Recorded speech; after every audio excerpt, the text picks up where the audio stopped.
Welcome to Buckeyes Tomorrow Morning. For Saturday, March 4th, I'm your host, Tom Orr. The Indiana game is in 182 days. The game against Michigan in 266 days. This is NFL Combine Week. We have Kevin Noon and Mark Givler in Indianapolis covering that combine for us at BuckeyeHuddle.com. And Friday was maybe the biggest day of the week in terms of Buckeyes at the combine. Got to hear from CJ Stroud, got to hear from Jaxon, Smith-Njigba. And there was a lot of interesting stuff that came out of both of those press conferences. So Kevin joins me now to talk about it. And Kevin, just listening to CJ Stroud talk, it seemed like a more confident CJ Stroud, maybe a more sort of, off the chain CJ Stroud, where he was just a little more free to talk and be who he is. I don't know. What was your sense of CJ Stroud at the combine on Friday? Yeah, it's not like he had somebody from the sports information department standing over his shoulder, monitoring what he was saying. I mean, he threw more bombs out there than he had in previous interviews. I mean, a lot of it was stuff that we were already well accustomed to hearing, covering Ohio State through the years. But he was very forthcoming. He smiled. He seemed to have a good time with it. It didn't look like, sometimes you get some guys up there that don't get to talk to the media as much, and it looks like you're pulling teeth trying to get them to talk. That was not the case for CJ, as he had a lot of things looking forward to the NFL, a lot of things looking back to Ohio State, and then, of course, the usual questions of, have you heard from blank team? And, you always have to kind of be like, no. I mean, those are not going to get you the quotes you're looking for if you're a writer, but, there are a lot of people that's their job to kind of chart those things, so you have to just kind of take it. Yeah, that's always, not the most scintillating content there, but that's the stuff that'll be stuff that gets tweeted out and gets 5,000 retweets from whatever fan base is excited to maybe have CJ Stroud on their team next year. So based on how CJ Stroud was talking, you would think CJ Stroud would be a player that a lot of people would want on their teams next year. He talked about the fact that he felt like he was maybe the best player in college football the last couple of years, and if not for the Michigan losses, could have won the Heisman in either or both of the last 2 years.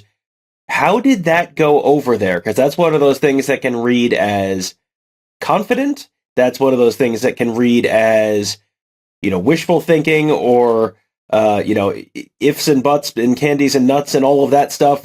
How did that play when he talked about that in front of that crowd? Yeah, I mean, I think since there was a large number of Ohio State writers, I think that they all kind of, were like, well, if they win that, I mean, certainly in 22, everything was trending toward him kind of being the guy, and then they lose to Michigan, and it all kind of falls apart, and it opens the door for Caleb Williams. And then obviously in 21, he finishes fourth in the Heisman, but you have to wonder what happens if he does have the benefit of a win against Michigan there, if he does have the benefit of an appearance in the Big Ten championship game. So that's all there. I don't know how writers who don't normally cover CJ Stroud really took it. I mean, let's also remember we're covering an event in terms of the NFL draft where there are probably 100 guys out there that believe that they're first round picks when they're only going to be 31 this year. So I don't think anybody really kind of looks at it and it's like, I don't know if that passes the sniff test. But I think with CJ Stroud, somebody that I've seen as high as 1 in mock drafts, I've seen as low as like 7, 8, 9 in others. I don't think that anybody really kind of took that as being awkward. And is that sort of the sense for around there? Is that sort of the talk about where he ends up as a top 5-ish, give or take, pick, and maybe higher than that? Is that sort of what the consensus there is right now? Well, I think anybody who really, follows all this knows it depends on what happens. What happens at 1? I mean, Chicago trades down, somebody moves up to get a quarterback, Houston takes a quarterback at 2. Does it start a run of quarterbacks? Is C.J. Stroud the first quarterback off the board? Is he the second? Is he the fourth? I mean, obviously you've had Bryce Young mentioned, you've had Will Levis mentioned, you've had Anthony Richardson mentioned. So, you have several names out there that have been kind of put in that top spot. I mean, I think most people believe that it's going to be Bryce Young, but A lot of things depend on fit, and you just don't know, and who's the one that's going to make the move, and who's Chicago going to want to dance with at that top spot, and how do they have it set up. If it's like Indianapolis, I mean, I could certainly see Indianapolis taking C.J. Stroud right there, but maybe a different team has a different view. But once we get through the next couple of days, once we get through all the testing and everything else, we'll all have an idea, and then that'll all change come pro day, and then that'll all change after individual visits, and then we think we'll have this all figured out. It's all set, and then the draft happens, and we're all proven to be wrong. Exactly. There's always that great consensus right before the draft happens, and then somehow magically everyone's mock draft has like 7 of the first round picks correct, and everything else is wrong. So it is. There is a reason. It is. These things are ever changing, and you get version 17.3 of someone's mock draft. There's a reason for all of that. C.J. Stroud as projected as a top 5-ish, give or take, kind of pick. You would think, after starting for a couple of years at Ohio State, that would have been pretty much a no-brainer to leave for the NFL. But it sounds like, based on what he said on Friday there, that he was actually toying with the idea of coming back maybe more than some people thought.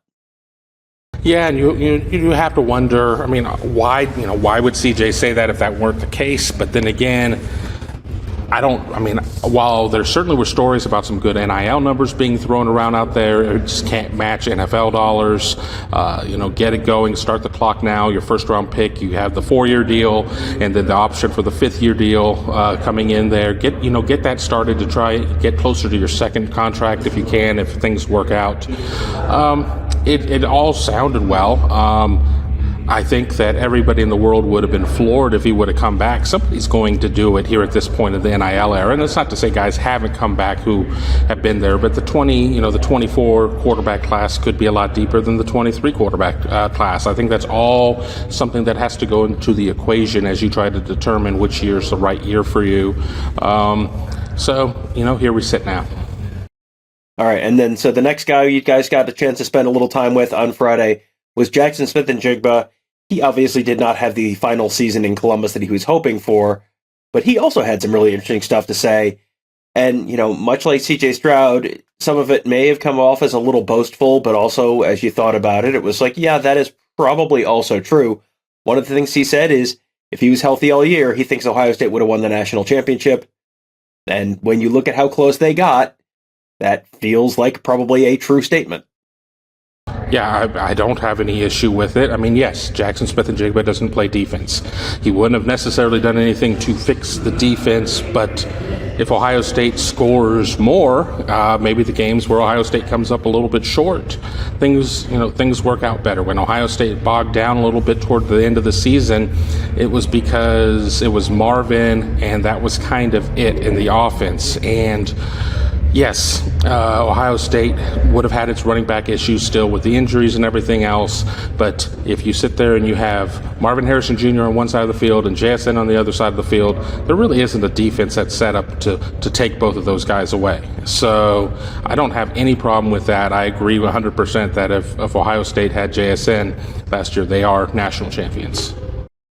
And all last season, after that injury, it happened in the first quarter against Notre Dame, or the second quarter against Notre Dame. It was, will he or won't he? When will he be back? He was, perpetually 2 weeks away from coming back, 3 weeks away from coming back. Then he came back, played just a little bit, then he left, didn't come back after that. It was just a little bit of will he or won't he all season long. And, the way Ohio State handles injuries, they really do not talk about injuries. So that led to a lot of speculation. That led to a lot of, questions of timelines and severity of the injury and all that kind of stuff. What did Jaxon Smith-Njigba have to say about the injury, his attempts to come back, getting stuff re-aggravated? What did he have to say about all that sort of stuff? Yeah, he certainly was impatient, and competitors want to compete. And yeah, I think he recognizes now that he came back too quickly and, faced the setback that he did, and that cost him the year. I also think that there certainly were a lot of people that believed that he was going to be back for the college football playoff. And, I don't know where that information comes from, because I'm always very concerned about any medical information I hear due to HIPAA and everything else. And, you don't think that generally it's the player or the player's representatives that are leaking the information about that. But, Ohio State nipped it in the bud pretty quick once Ohio State learned its fate and that it was going to the Peach Bowl. And, oh, wait, we're hopeful. And within, the words hadn't even cleared the echoes of the room. They're like, no, we're shutting them down. It was a frustrating situation. We did have the opportunity to talk to Brandon Joseph on Thursday. The defensive back for Notre Dame, that was the second one in on the hit, said, he said that he was in bounds and that he was just finishing up the play or whatever, but that he and Jaxon did talk, and Jaxon was all smiles or whatever, but we never really did get a lot of detail about what that conversation was. I've still said it that I don't really think it was the cleanest hit in the world. A lot of people wanted to sit there and say there was targeting. I'm not even concerned about the targeting. I just thought it was kind of a dirty hit, but it's in the past now. Well, and one thing that is going to be in the future is Jaxon Smith-Njigba running the 40, because he's not going to do that in Indianapolis. He's going to do, it sounds like, all of the other testing, but not run the 40. What was the thinking behind that?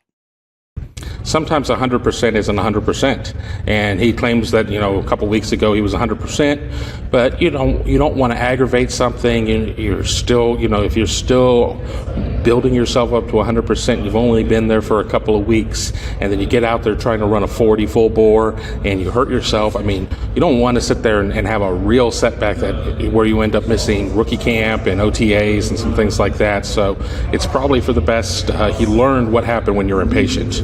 He learned that coming back against Toledo, it all kind of fell apart at that point. So take the time, wait until Ohio State's pro day. It's a fast track at Ohio State, and just do it there. So we will very likely be at pro day. I guess I can't promise that yet because they haven't officially told us. We are generally there at pro day every year, so we'll get to cover that hopefully in a few weeks. But right now, there's a lot of great coverage of that combine in Indianapolis. Of all the Buckeyes there, and a whole bunch of other players there as well, from Kevin and Mark. You can find a lot of that at BuckeyeHuddle.com. Of course, on our YouTube channel at youtube.com/BuckeyeHuddle. And then all the other guys, all the guys who are not Ohio State guys, they're posting a bunch of that on our other YouTube channel, College Football Playoff Playbook. It is youtube.com/@CFBPlaybook. I will put a link to that channel in the post for this show on the front page of BuckeyeHuddle.com. That is a channel that you are going to want to subscribe to. We're going to have a lot of great content there, a lot of scheme stuff, a lot of just sort of general football, college football coverage, national college football coverage, and much more from all the folks that you love at BuckeyeHuddle.com, just talking about some national stuff there as well. So you're going to want to subscribe to that channel, as well as, of course, the youtube.com/BuckeyeHuddle channel, and, of course, BuckeyeHuddle.com as well. That will do it for today. Thank you guys all for joining us. Have a great day. We'll talk to you tomorrow.